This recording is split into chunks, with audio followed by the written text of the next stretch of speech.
항상 이런 도입이 될 때마다 점점 사회가 분노 주도 사회가 되는 거 아닌가. 사회적인 딱지를 붙이는 거를 자꾸 해결적으로 생각하고 아무렇지도 않게 생각하게 된다면 탄소 많이 배출했다 보면 검은색 번호판 상황이 벌어지거든요.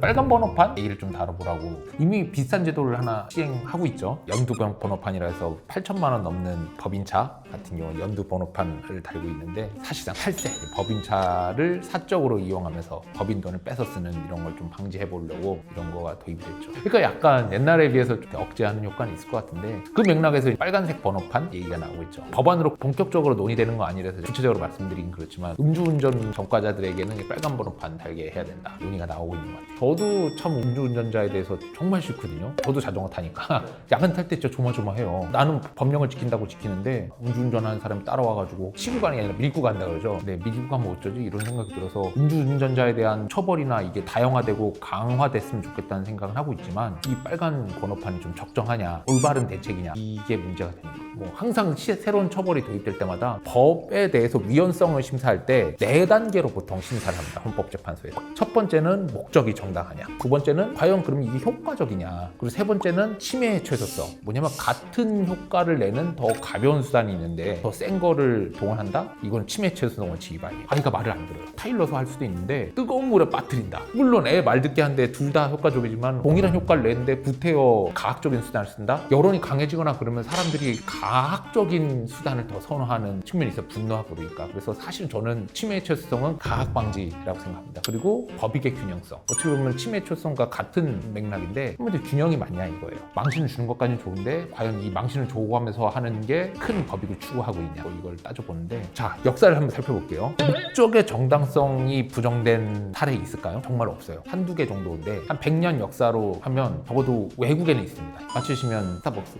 A few moments later. 독일입니다. 독일. 사람들이 잘 잊고 있는 것 중에 하나가 독일에서 유대인이라든지 아니면 장애인 뭐 차별 이런 걸 했는데 그냥 뭐 나치 부대가 끌고 가서 한 거 아니에요. 법이 만들어졌고 특별재판부까지 설립해서 판사가 판단을 해갖고 그런 게 이루어졌던 거예요. 법에 따라가지고 유대인 학살이라든지 장애인에 대한 강제 뭐 불임이라든지 이런 거 다 이루어졌거든요. 근데 그 외에는 사실 목적의 정당성이 부정된 경우는 별로 없습니다. 이 음주운전 같은 경우 목적의 정당성이 인정되죠. 그럼 수단의 효과성, 효과가 있냐 없냐? 저는 분명히 있을 거라고 생각합니다. 특히 밤에 빨간 번호판 단차 돌아다니면 진짜 유심히 볼 것 같거든요. 저도 그리고 실제로 너무 비틀거리고 딱 봐도 이상한 차들 같은 경우 신고한 적 많거든요. 아마 음주운전하는 사람들이 그 빨간 번호판 때문에 밤에 음주운전하기 쉽진 않을 거예요. 시선 집중될 거니까. 침해 최소성. 보통 법이 도착하면 덜 가학적인 수단이 있지 않을까? 또 문제가 돼요. 그래서 첫 번째는 이중처벌 금지 위반 아니냐. 이미 처벌이라는 훌륭한 수단이 있는데도 불구하고 구태여 더 하나 얻는다는 거는 너무 가학적인 거 아니야. 한번 처벌받은 사람은. 그 논리가 있을 수 있을 것 같고, 두 번째는 낙인인데 저는 하나 더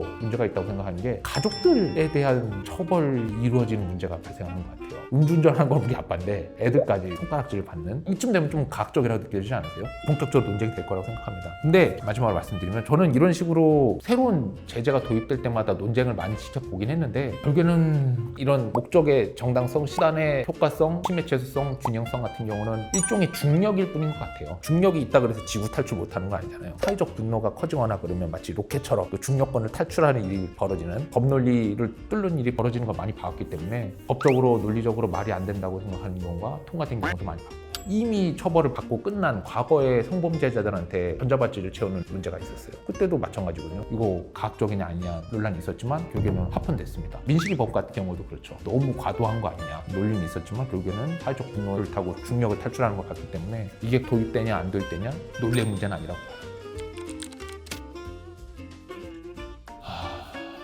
저는 변호사라서 그런지 항상 이런 도입이 될 때마다 점점 사회가 분노 주도 사회가 되는 거 아닌가, 무서움이나 그런 건 있습니다. 사회적인 딱지를 붙이는 거를 자꾸 해결적으로 생각하고 아무렇지도 않게 생각하게 된다면 탄소 많이 배출했다 보면 검은색 번호판 상황이 벌어져요. 그게 좀 두렵긴 합니다.